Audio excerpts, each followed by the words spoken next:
Haleluya, haleluya, shalom, shalom, mwana wa Mungu. Ninakusalimu kwa jina zuri la Bwana Yesu. Ni matumaini yangu ya kwamba Mungu aliyetupigania, aliyetuokoa kwa njia ya msalaba, anaendelea kukutunza na anaendelea kukupigania kila itwapo leo. Na siku ya leo imekuwa siku ya kipekee sana ambayo Mungu ametujalia uzima sote kwa pamoja, na wewe unayenisikiliza ninamtukuza yeye aliye hai. Na siku ya leo kama Mungu aishivyo, nimekuja na somo zuri ambalo Mungu anahitaji akufundishe upate kufahamu na upate kuelewa kwa habari ya jiwe kuu la pembeni. Kwa maana ya kwamba jiwe kuu la pembeni, tunapozungumzia kwa Kiingereza tunaweza tukasema the cornerstone, maana yake jiwe la pembeni. Wewe ni jiwe la pembeni kwa sababu ya ule wokovu ambao umeupokea na neema ya kukombolewa kwa njia ya msalaba kupitia Yesu Kristo mwenyewe. Na siku ya leo ni siku ya kipekee sana ambayo baraka za Mungu ukiziambatana nazo siku ya leo kupitia somo hili, utakuwa jiwe kuu la pembeni la familia, utakuwa jiwe kuu la pembeni katika jamii inayokuzunguka, utakuwa jiwe kuu la pembeni katikati ya watu wanaokuzunguka. Haijalishi ni nyakati gani unazozipitia, ni mazingira gani unayokutana nayo, lakini siku ya leo kupitia somo hili ninatamani Mungu akakufanye kuwa jiwe kuu la pembeni katika familia, jiwe kuu la pembeni katika taifa, jiwe kuu la pembeni katika jamii inayokuzunguka. Bwana Yesu, ninakushukuru, nasema asante kwa neema yako na baraka zako ambazo unaendelea kuziachilia katikati ya maisha yetu. Mungu, asante kwa ajili ya kijana wa kike, kijana wa kiume ambaye Bwana unaendelea kumpigania na kumwezesha. Nalitukuza jina lako, maana Bwana umeinuliwa juu ya mataifa yote. Bwana, asante kwa upendo na kwa neema ambayo unaendelea kuiachilia juu yangu na juu ya kila mmoja ambaye Bwana anasikiliza na kujifunza Bwana neno lako. Baba, ninasogea uweponi mwako katika majira haya. Mungu, mimi nipungue, wewe uongezeke. Najua ya kwamba nimekutenda dhambi, wewe peke yako Baba unisamehe na unitakase, ili kile ambacho Bwana nitakizungumza kwa ajili ya mtu mmoja kikafae kwenye maisha yake, kikabadilishe hatima yake, kikaachilie matumaini ndani ya maisha yake. Yamkini Bwana yupo mtu mmoja ambaye amejikatia tamaa, amerudi nyuma Bwana kwa namna moja ama nyingine. Naomba mkono wako ukawe pamoja naye, naomba neema yako ikatembee pamoja naye katika jina la Yesu Kristo. Fungua masikio ya mtu mmoja apate kusikia Bwana habari za jiwe kuu la pembeni. Nachojua ni kwamba wewe umemtengeneza kuwa jiwe kuu la pembeni katika familia, kuwa jiwe kuu la pembeni katika taifa, kuwa jiwe kuu la pembeni katika jamii na watu wanaomzunguka. Baba, ninakutukuza, ninakuadhimisha. Naomba rehema Bwana na toba zako kwa ajili ya kijana wa kiume na wa kike Bwana, ambaye Bwana umeachilia neema hii ya kusikiliza na kujifunza neno lako Bwana, kwa uhai ulioachilia ndani yake na pumzi ulioiachilia ndani yake. Mungu wa mbingu na nchi vikampe faida ya kuona kuwa utukufu wako juu yake jemedali, ukiwa umemzunguka na kufanyika baraka kwa wengine. Bwana, ninakuhitaji Ebeneza, kila mmoja akafanyike mlango wa mafanikio ya watu wengine, anapokuwa kazini, anapokuwa mahali popote Bwana, katika jina la Yesu Kristo wa Nazareti. Asante Bwana, naomba unitangulie na uniongoze nipate kusema sawa na neno lako katika majira haya. Mtu wa Mungu, ninakusalimu tena kwa jina zuri la Bwana Yesu, mwana wa Mungu aliye hai. Siku ya leo tunalo somo linalosema fahamu kuhusu jiwe kuu la pembeni. Unapaswa kugundua au kujua siri nzito au siri nyingi zinazohusu jiwe kuu la pembeni kibibilia. Jiwe kuu la pembeni kibibilia. Hapo mwanzo nimetangulia kukwambia kwamba jiwe kuu la pembeni ni Yesu Kristo mwenyewe. Tunazungumza kwa habari ya Yesu Kristo mwenyewe ambaye ana nafasi kubwa kwenye maisha ya kila Mkristo. Kama wewe ni mtu ambaye unamtumikia Mungu, unasali kwa namna moja ama nyingine na kwa namna mbalimbali, unamtukuza Mungu aliye hai, ambaye yeye alimtuma mwanaye wa pekee ili afe kwa ajili ya dhambi zetu. Kiwa unamtumikia Mungu aliye hai, unapaswa kujua au kugundua mambo mengi kuhusu jiwe kuu la pembeni. Mungu ambaye amekupa neema ya kujifunza neno hili, akakutengeneze kuwa jiwe kuu la pembeni kwenye familia ya kwako, jiwe kuu la pembeni kazini kwako, jiwe kuu la pembeni katika taifa hili, jiwe kuu la pembeni katika kila eneo ambapo Mungu amekuweka. Yamkini kuna vikwazo ambavyo unakutana navyo, kuna mambo mengi ambayo unakutana nayo, kuna watu ambao wanakubeza, wanakutenga, wanakufanyia vitu visivyofaa. Usiogope kwa sababu ya vile wanavyokufanyia, kwa sababu wewe Mungu amekuweka hapo kuwa jiwe kuu la pembeni. Jiwe kuu la pembeni linaweza likafanyika kuwa ulinzi, linaweza likafanyika kuwa baraka kwa wengine, kama Yesu alivyofanyika kuwa baraka kwenye maisha yetu, alivyofanyika kuwa ukombozi juu ya maisha yetu. Ndivyo hivyo nasi ambao tupo ndani yake tumefanyika kuwa jiwe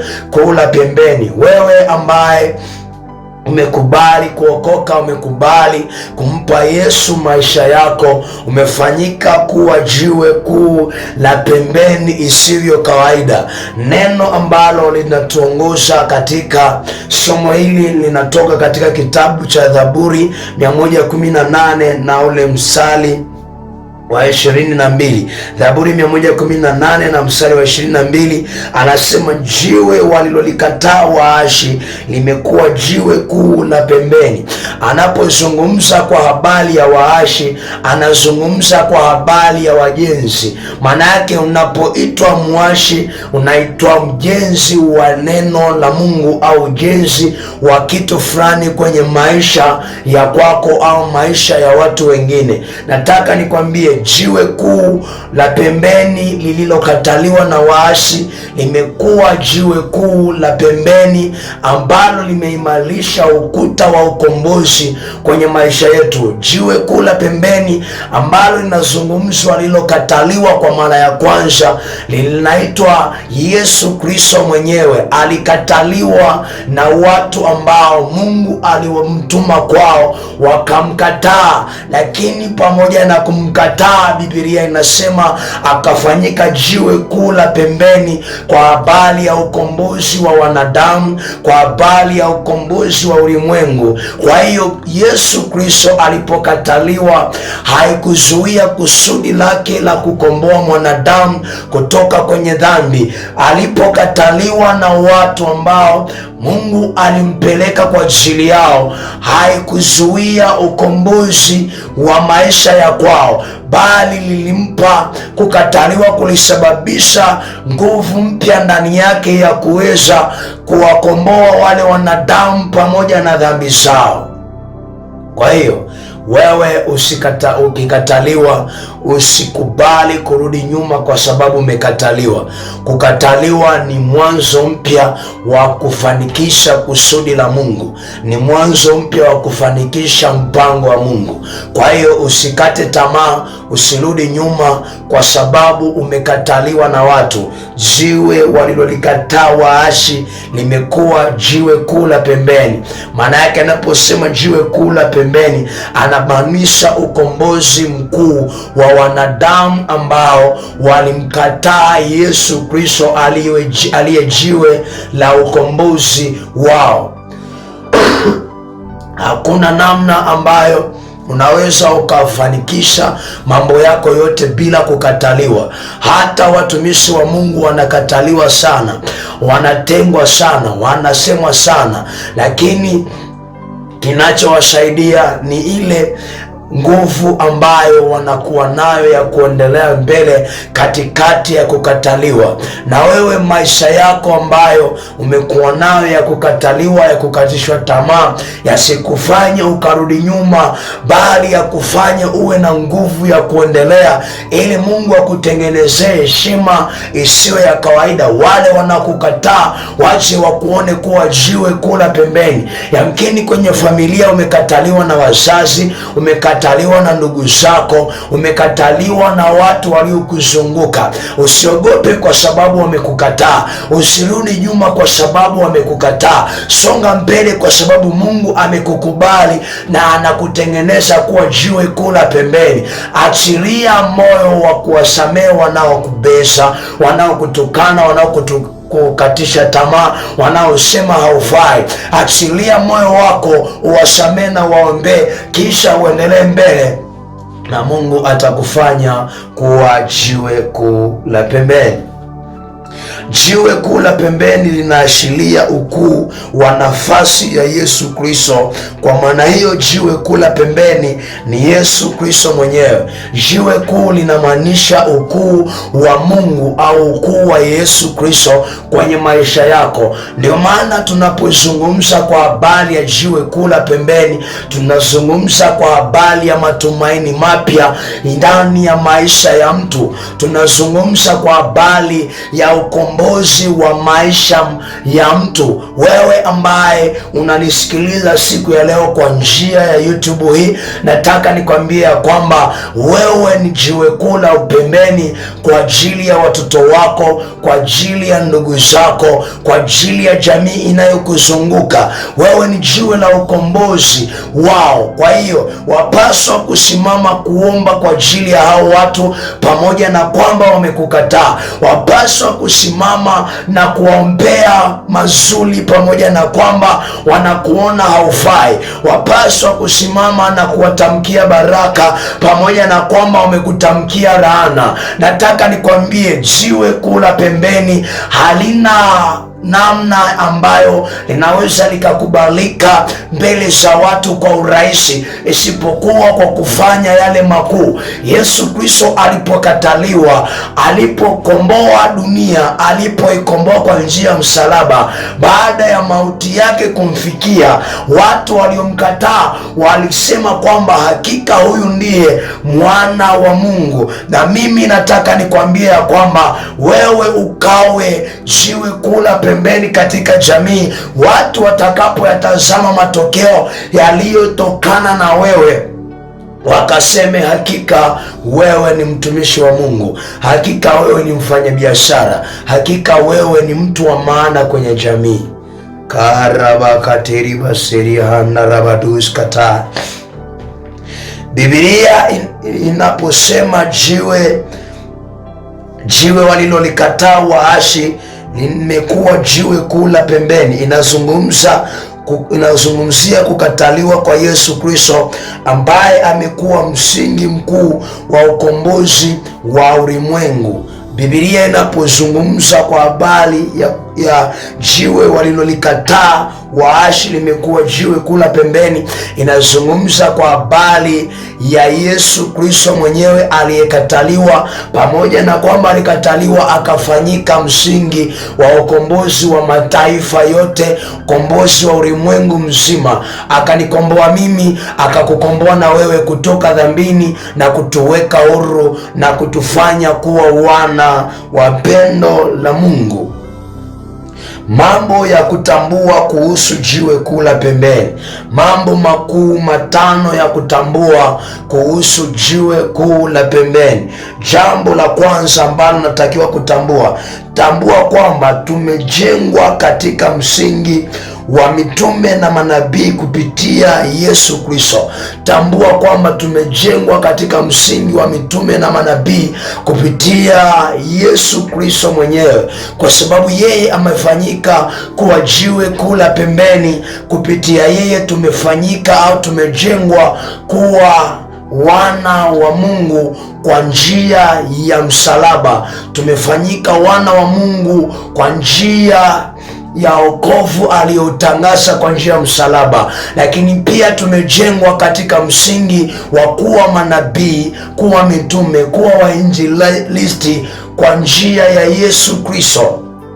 Katika kitabu cha Waefeso sura ya pili, Waefeso sura ya pili na ule mstari wa 20, taangalia kitu kidogo ambacho kinazungumza kwa habari ya kujengwa katika misingi ya mitume na manabii katika Kristo Yesu.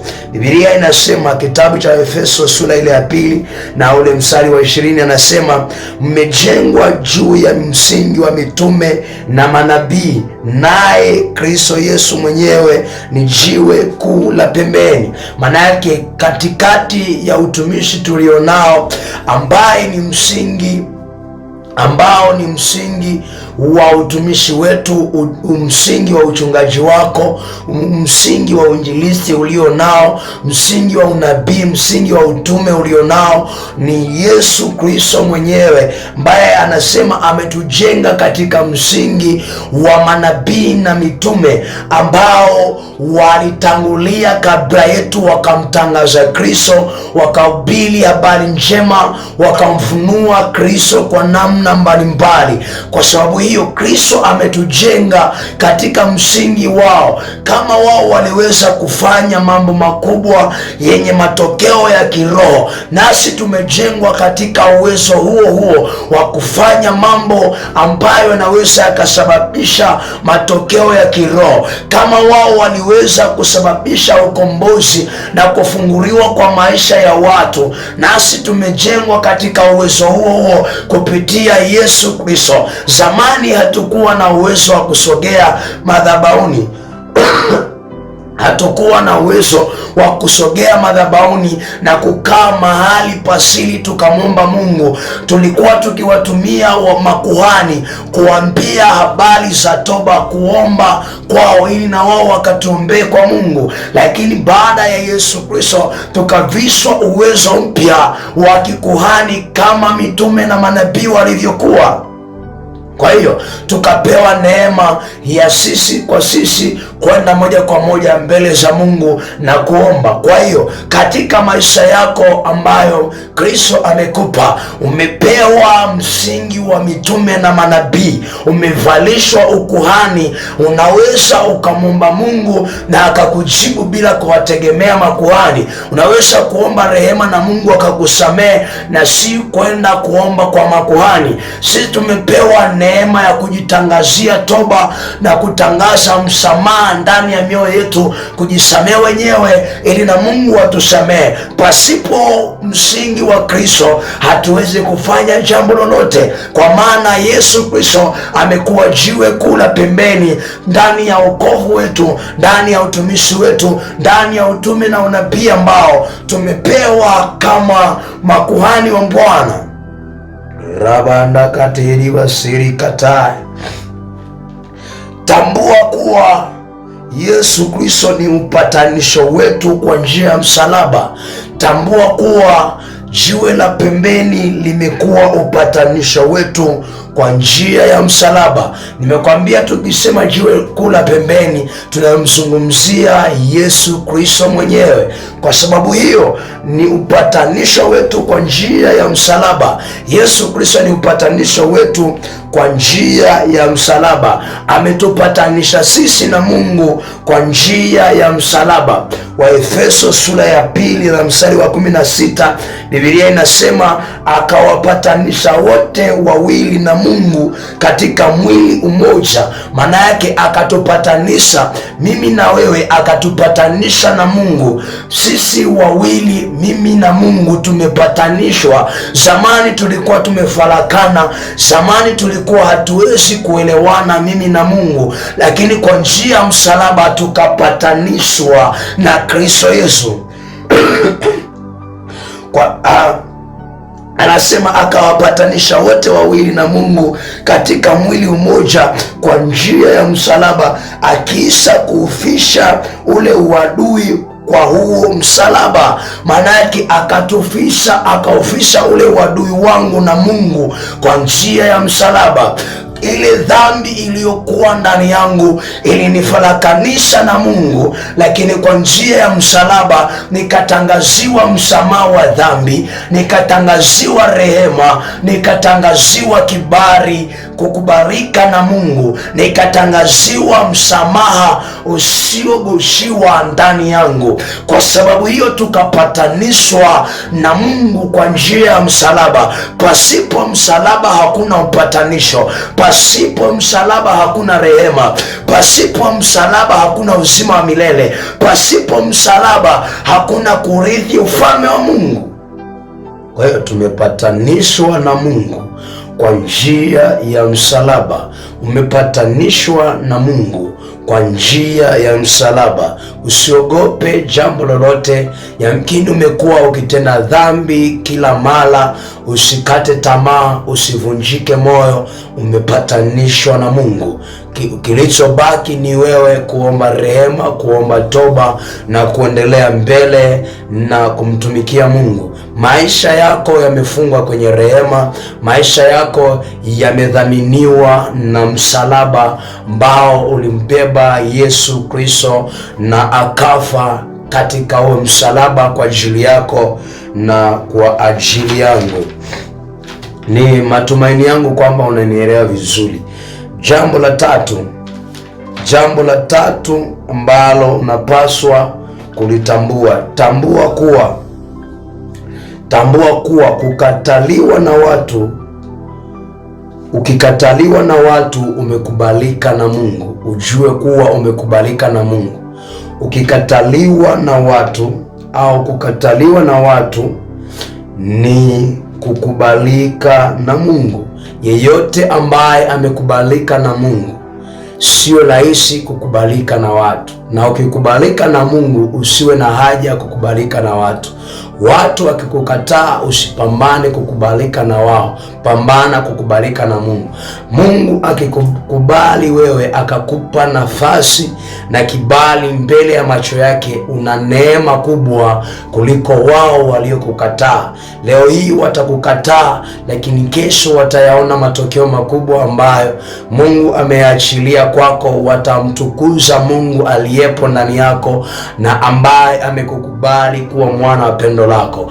Watu wengine wanapokataliwa, hata na watumishi mbalimbali, wanapotengwa kanisani, wanapotengwa na familia, wanajisikia unyonge, wanajisikia vibaya, wanajisikia kukata tamaa na kurudi nyuma. Mtu wa Mungu, usirudi nyuma kwa sababu umekataliwa na wewe boyfriend wako, kwa sababu umekataliwa na wewe girlfriend wako. Usirudi nyuma kwa sababu umekataliwa na wazazi wako. Usirudi nyuma kwa sababu ulikataliwa na baba yako, akasema huyu sio mtoto wangu, au aliikataa mimba yako. Usirudi nyuma, bali songa mbele, kwa sababu Mungu amekukubali na anakuona ni wa thamani sana. Tukikataliwa na watu, tumekubalika na Mungu. Kwa hiyo usiogope. Mungu amekukubali hivyo hivyo ulivyo, anakuthamini hivyo hivyo ulivyo. Waliokukataa wakikutazama kuwa utaishia njiani, aliyekukubali anakutazama, anaona utaendelea mbele na utafikia ndoto na maono ulionayo. Yesu asifiwe. Mathayo sura ya 21 na mstari wa 42. Mathayo sura ile ya 21 na mstari wa 42. Biblia inasema, Yesu akawaambia, hamkupata kusoma katika maandiko, jiwe walilolikataa waashi, hilo limekuwa jiwe kuu la pembeni. Neno hili limetoka kwa Bwana, nalo ni ajabu machoni petu. Yesu asifiwe. Yesu asifiwe. Yesu akawa anawaambia wanafunzi wake, haumpata kusoma habari hizi? Je, haujapata kusikia hata ninavyokufundisha? Hata haujapata kusoma hili andiko wanavyozungumza na kusema, jiwe walilolikataa waashi limekuwa jiwe la pembeni? Kwa nini umekubali kurudi nyuma kwa sababu umekataliwa? Kwa nini umekubali kurudi nyuma kwa sababu umetengwa? Kwa nini umelia sana? Kwa nini umekuwa ukitoa machozi kwa sababu watu wamekutenga? Kwa nini unatoa machozi kwa sababu wanakuona haufai? Kwa nini unajikatia tamaa kwa sababu ya watu? Jiwe walilolikataa waashi limekuwa jiwe kuu la pembeni, ambalo kwa Bwana nalo ni ajabu machoni petu. Maana yake nini? Wewe ni ajabu mbele za Mungu. Mungu akikutazama anakuona wewe ni mtu wa ajabu, ambaye una mafanikio ya ajabu, ambayo watu wakikuangalia watastaajabu mafanikio ambayo umekuwa nayo baada ya wao kuyaona matokeo ya msimamo wako. Yamkini ulipookoka watu wakakutenga, wakakukataa, wakasema haufai. Familia ikakutenga kwa sababu walitamani eza ulithi vitu visivyofaa, ushikilie mambo yasiyofaa, lakini ukakubali kuokoka, ukamkubali Kristo. Mungu amekutengeneza kuwa jiwe kula pembeni. Yesu asifiwe. Haleluya, haleluya. Jambo la nne, tambua kwamba uwezo wa kifalme uko begani mwake aliye jiwe kula pembeni. Uwezo wa kifalme uko mabegani mwake yeye aliye jiwe la pembeni. Wewe ambaye Mungu amekufanya kuwa jiwe kula pembeni, uwezo wa kifalme uko mabegani mwako. Una taji ya kifalme ndani yako. Wewe ambaye umekubali kumpokea Yesu Kristo, umekubali kujifunza, umekubali kumshikilia Kristo Yesu kwenye maisha yako, umefanywa kuwa na uwezo wa kifalme mabegani mwako, na umefanywa kuwa jiwe kula pembeni. Kama kwenye familia kumekuwa na mateso ya kudharaurika, uwezo wa kifalme ambao umewekwa juu yako, umebeba heshima ya familia ya kwako iliyodharaurika. Kama unaishi kwenye maisha ya kutukanwa, maisha ya kubezwa, umebeba uwezo wa kifalme ambao utakufanya kuheshimika, na hao waliokudharau siku moja watakutana na wewe, watapiga saruti, watamtukuza Mungu aliyekuheshimisha na aliyekuweka kwenye nafasi ya heshima. Nataka nikwambie ya kwamba Yesu Kristo hajakuweka hapo kwa bahati mbaya. Yesu Kristo amekuweka hivyo hivyo ulivyo kwa kusudi. Ujisihesabu mabaya ambayo unayatenda ukajiona hauna thamani. Watu wengi wanapotenda dhambi, wanapofanya dhambi, wanaona kwamba hawawezi tena kukubalika na Mungu, hawawezi tena kupata kibali mbele za Mungu. Lakini nataka nikwambie, neema ya Yesu Kristo ni kubwa sana kwao walio wenye dhambi. Neema ya Yesu Kristo ni kubwa sana kwao wanaotenda dhambi. Kwa hiyo nataka nikwambie kwamba usiogope, kwa sababu Yesu Kristo anaachilia rehema juu yako, anaachilia toba na msamaha wa dhambi ambazo umezifanya. Jikubali jinsi ulivyo, achilia moyo wako mbele za Bwana, akusamehe dhambi zako. Pondeka moyo wako, mwambie Bwana, mimi ni mwenye dhambi, ninaomba unisamehe, ninaomba unitakase. Kisha mwambie Bwana aingilie kati maisha yako, akujenge na kukutengeneza kuwa jiwe kuu la pembeni. Uweza wa kifalme utakuwa mabegani mwako. Familia iliyodharaurika, Mungu ataifanya kuwa familia ya kifalme na yenye heshima kwa sababu yako. Kwa sababu hiyo, haupaswi kukata tamaa, haupaswi kurudi nyuma. Yesu Kristo alizungumzwa na nabii Isaya kuwa uweza wa kifalme uko mabegani mwake. Kwa sababu hiyo, alipomfunua akazungumza kwa habari ya ukombozi wa wanadamu kupitia yeye. Kwa sababu hiyo, katika kitabu cha Isaya sura ya 9 na mstari ule wa 6. Isaya sura ya 9 mstari wa 6 anasema, maana kwa ajili yetu mtoto amezaliwa, tumepewa mtoto mwanamume, na uweza wa kifalme utakuwa mabegani mwake, naye ataitwa jina lake Mshauri wa Ajabu, Mungu mwenye nguvu, Baba wa milele na Mfalme wa amani. Kama kwenye nyumba yako hakuna amani, wewe ambaye unanisikiliza, mpokee Yesu. Ruhusu Mungu aingilie kati, afute makosa yako na akutengeneze kuwa mtu wa amani kwenye familia ya kwako. Kisha kuwa mtu wa amani, kisha tafuta kuwa na amani na watu wote, na huo utakatifu ambao mtu hawezi kuona ufalme asipokuwa nao. Nataka nikwambie kwamba kwa ajili yetu alizaliwa Yesu Kristo, amezaliwa mtoto mwanamume ambaye uweza wa kifalme uko mabegani mwake, naye ni mshauri wa ajabu. Anaitwa mshauri wa ajabu, ni Mungu mwenye nguvu, Baba wa milele na Mfalme wa amani. Umekosa amani, ruhusu aingie ndani yako, atakupa amani. Umekosa ushauri kwa watu, ruhusu aingie ndani yako, atakupa ushauri kwa habari ya biashara yako, kwa habari ya ndoa yako, kwa habari ya mahusiano ulionayo, atakupa ushauri kwa habari ya mambo mengi ambayo unahitaji msaada wa watu na watu wamekataa kukusaidia. Rikatarabadus kateri baseria raba kataraba ronda rabadis kateri baseria korabasa kateri bahandi korabasanda rabadus kateri baseria. Katika jina la Yesu Kristo, uweza wa kifalme uko mabegani mwako, kwa sababu Kristo anakaa ndani yetu, nasi tunakaa ndani yetu. Basi nasi tumevalishwa uweza wa kifalme kama alionao Yesu Kristo. Nataka nikwambie mtu wa Mungu, maisha yako yakiwa yanamtegemea Mungu, wewe ni mtu wa kipekee sana, na mtu wa thamani sana, na mtu mwenye uwezo. Watu wakikuona kwamba hauwezi, Mungu anakuona kuwa unaweza na una nguvu nyingi. Aliye dhaifu na aseme mimi ni hodari.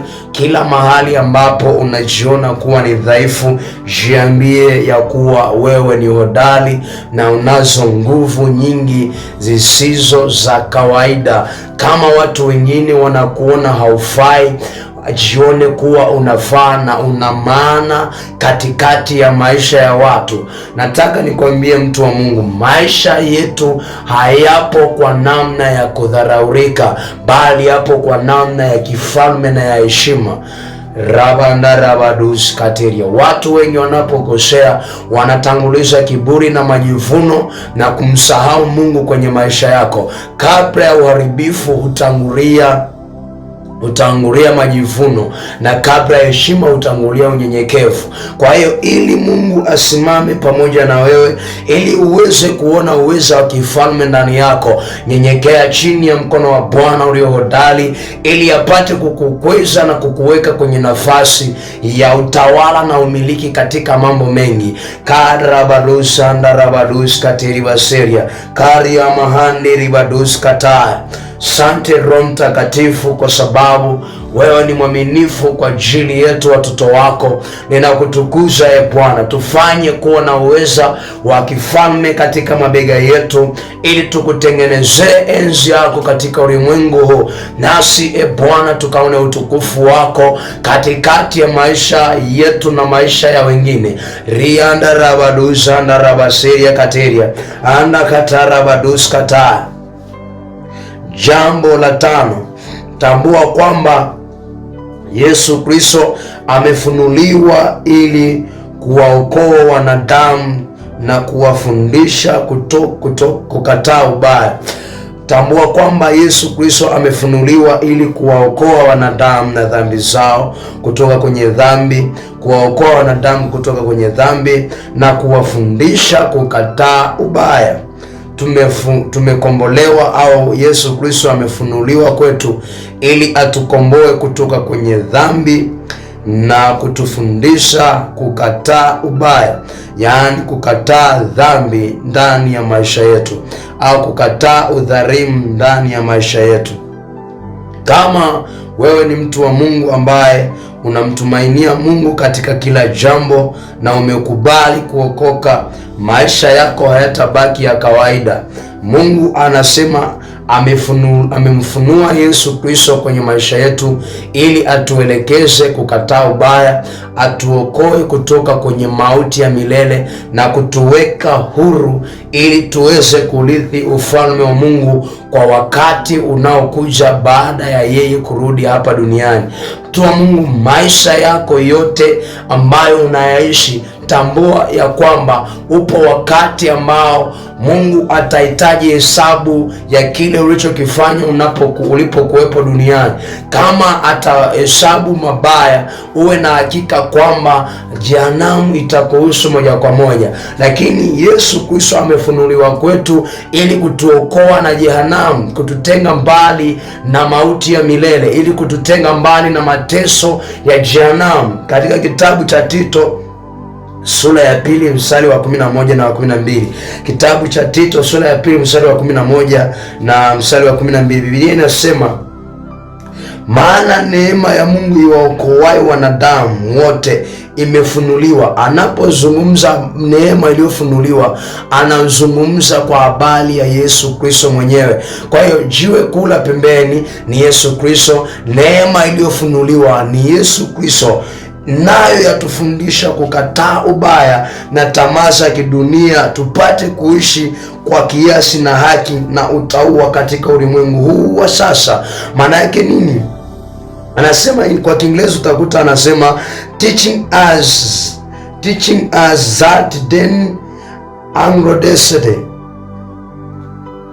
and godliness and worldly lustry we should live soberly, righteous and godly in the present world. Maana yake nini? Anasema kwamba neema iliyofunuliwa, yaani Yesu Kristo aliyofunuliwa kwetu, anatufundisha kukataa ubaya na tamaa zote za kidunia, kukataa vitu vya duniani, kukataa vitu visivyofaa, vitu ambavyo vinaondoa utukufu wa Mungu kwenye maisha yetu. Yesu anatufundisha kukataa hivyo vyote. For the grace of God that brings and salvation hath appeared to all men. Maana yake kwa watu wote imefunuliwa kwetu sote. Uwe ni mwenye dhambi, uwe sio mwenye dhambi, neema imeshafunuliwa. Ukikubali neema hii ikatenda kazi ndani yako, utakuwa salama na Mungu atajitukuza ndani ya maisha yako. Watu wengi ambao wamejikatia tamaa, wanaona kwamba maisha yao hayana thamani, hayana maana, wamefika mahali wanafanya vitu visivyofaa, hawajaijua neema ya Mungu iliyopo ndani yao, neema ya Mungu ambayo imefunuliwa kwao. Lakini wewe uliyepata nafasi ya kuijua neema ya Mungu, jua kwamba imefunuliwa ili ikufundishe kukataa ubaya, ili ikufundishe namna ya kuishi katika ulimwengu huu tulionao. Kwa hiyo kubali neema ya Kristo, mkubali Kristo aingilie maisha yako, atawale maisha yako, atawale njia zako, ili uweze kuona utukufu wa Mungu kwa wakati ujao na katika ulimwengu huu tulionao. Ni mambo matano nimekufundisha siku ya leo, na jambo la kukumbuka, kumbuka ya kwamba note that kukataliwa sio mwisho wa kusudi, bali ni mwanzo wa kusudi na kufunuliwa kwa neema mpya ya ushindi. Kukataliwa sio mwisho wa kusudi, bali ni mwanzo mpya wa kusudi na kufunuliwa kwa neema kubwa ndani ya maisha yako. Ukikata tamaa, umezuia neema ya Kristo kwenye maisha yako. Ukirudi nyuma, umezuia neema ya Kristo kwenye maisha yako. Lakini kukata tamaa, ukishakata tamaa, umezuia kusudi la Mungu kwenye maisha yako. Ukikataliwa na watu, ni mwanzo mpya wa neema ya Kristo ndani ya maisha yako. Pata muda wa kuomba pale unapokataliwa. Nyamaze, bali muombe Mungu, Mungu, mfanye Mungu aingilie kati hayo maisha yako, mfanye Mungu aingilie hiyo hali ya kukataliwa, ili anapokukubali yeye anaiachilia na neema nyingine ambayo watu wengi walikuwa hawajaiona kwako. Ataifunua kwenye maisha yao, atafunua neema ile ambayo ipo ndani yako kwao. Wataona matendo makuu ambayo atatenda juu yako, nawe utapanda thamani. Watakuona tena ni mtu wa muhimu na wa thamani kwenye maisha yao. Kwa hiyo kukataliwa sio mwisho wa kusudi, bali ni mwanzo wa kusudi na kufunuliwa kwa neema mpya ya ushindi ndani ya maisha yako. Haleluya. Bwana Yesu, ninakutukuza, ninakuadhimisha. Sante kwa neema yako, sante kwa baraka zako, sante kwa uweza wako, sante kwa kibali, sante kwa neema ambayo umetupa watoto wako. Lihimidiwe jina lako, litukuzwe jina lako. Sante kwa neema ambayo umenipa kufundisha somo hili. Mungu, ninaomba kila mmoja ambaye amejifunza siku hii ya leo apate neema ya kuelewa, apate neema ya kumsaidia kuendelea mbele katikati ya wimbi la kukataliwa.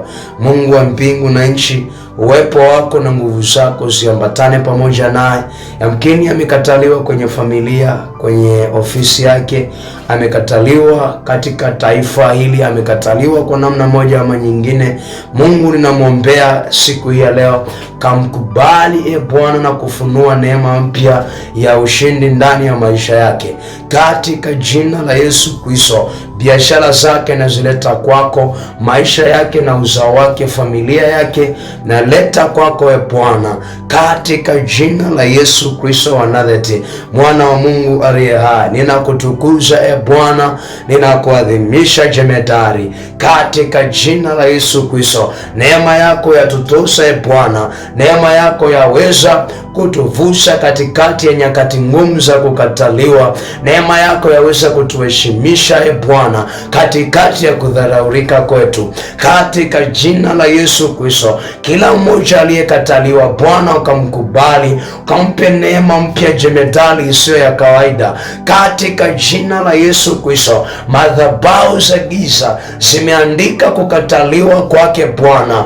lakini madhabahu yako ya neema ikaandike kibali kwa ajili yake jemedali, katika jina la Yesu Kristo. Madhabahu za giza zimeandika kurudi nyuma kwa huyu mtu Bwana, lakini madhabahu zako na malango yako yakaandike kuendelea mbele kwa ajili ya mtu huyu jemedali na familia ya kwake, katika jina la Yesu Kristo. Ninakataa Bwana dhambi inayotangaza kukataliwa kwangu, dhambi inayozuia kibali Bwana ndani yangu na ndani ya maisha ya mtoto wako anayenisikiliza, katika jina la Yesu Kristo wa Nazareti, Mungu aliye hai.